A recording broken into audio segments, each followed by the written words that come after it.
My name is Thomas Eilin, and this video is about what's next after this current global financial crisis.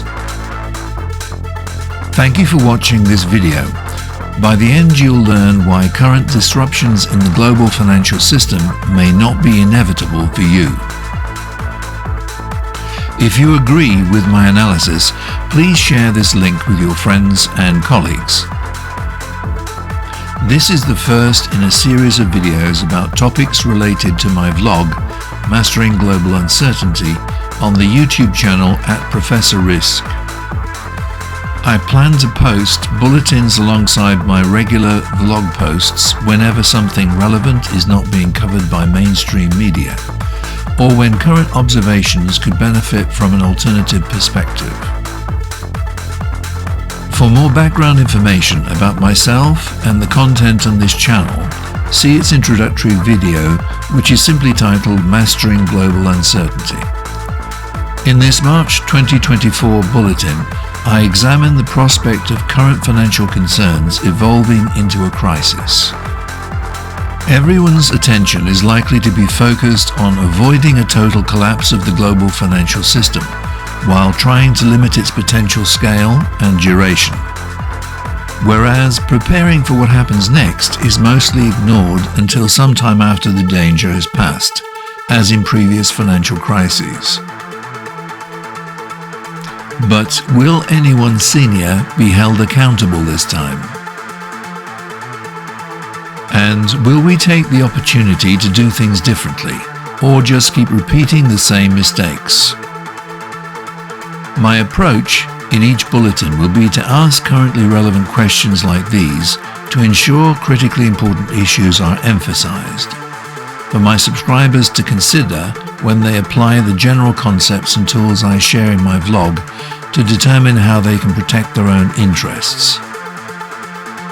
Those questions, concepts and tools are based on the insights generated by my ongoing research, which I am continually updating with verified information from credible data sources and the lessons learned from my international client engagements. Then I combine that research with AI-enabled situational analysis about emerging global circumstances, together with potential outcomes predicted by the Knowledgebase tools I've developed to simulate global uncertainties. Finally, I also consider the opinions being expressed by other observers about the content I cover in each bulletin.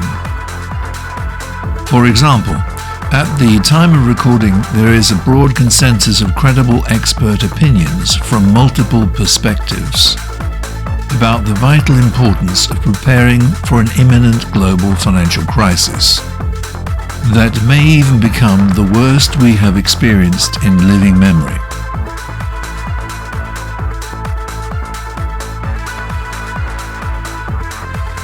If we are to break out of the negative patterns of behavior that induce these effects, my research suggests enabling systems must be completely overhauled.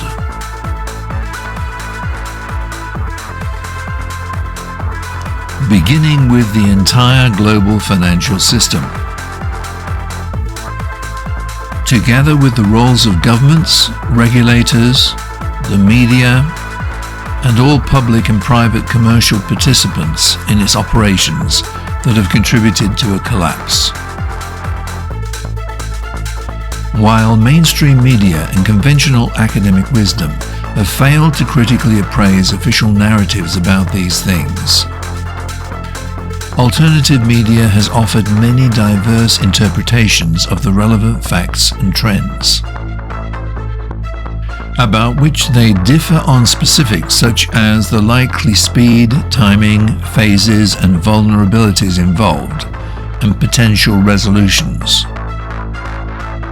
But they do generally conclude that a catastrophe can no longer be avoided, and agree that something wicked this way comes.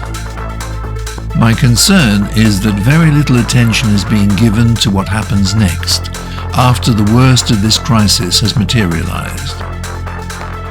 If, as usual, We are desperately unprepared when this crisis deepens and simply allow its aftermath to unfold without critical engagement. Then its effects on world circumstances will last far longer and bite deeper for most of us than expected. I say for most of us because history shows there are always winners and losers. Which is why you may find answering the question who will be the winners this time most revealing. Sadly, the consequences of some kind of global collapse caused by past mismanagement of the world's economies, based on monetary and financial systems that are unfit for purpose, may already be unavoidable.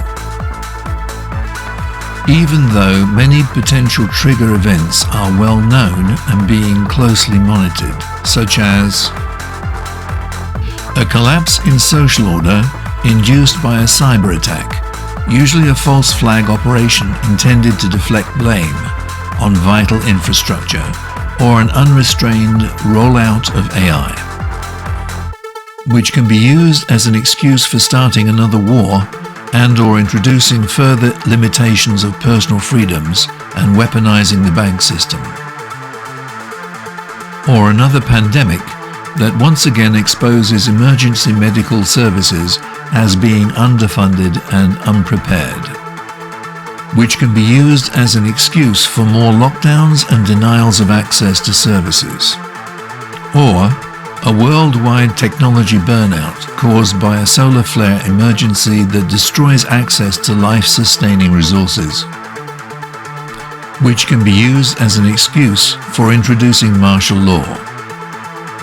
If scenarios similar to any of these happen in any national context, ask yourselves who benefits most from allowing this to happen, and look for motivations. Manifestations of such highly disruptive scenarios would reset everything, and they are not as improbable as most people think.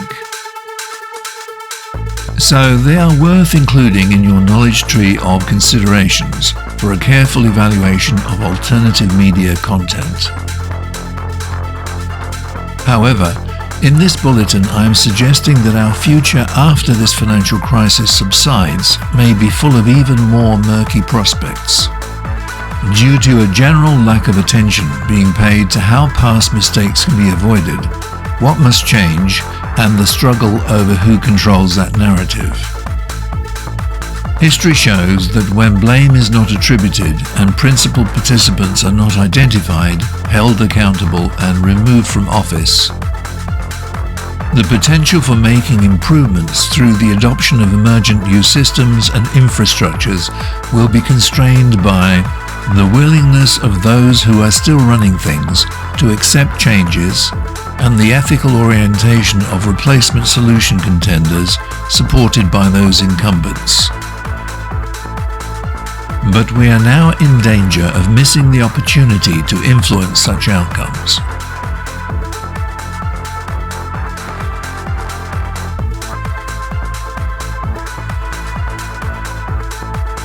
Ominous new threats can be observed, such as the legal, constitutional and political constraints on future options that are quietly being put in place by vested interests.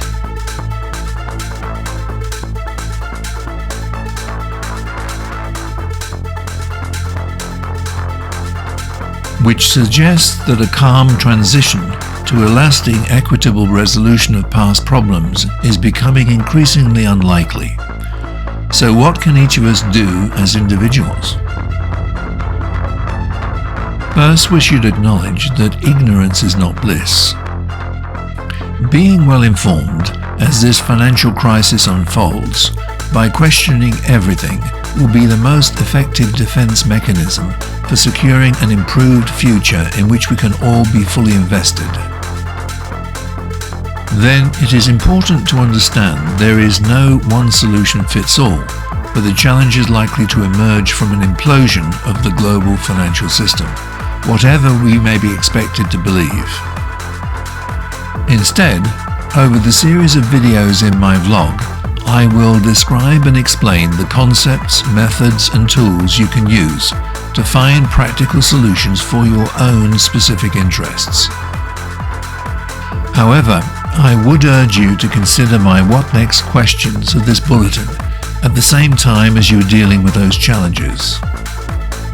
And try to also engage with others in efforts to shape our future beyond the current financial crisis. Otherwise, we will certainly find ourselves repeating the same mistakes or allowing some new variation to be imposed on us without due scrutiny. Thank you again for watching this bulletin video through to the end. If you found it useful, please share its link with your friends and colleagues. Best wishes, Thomas.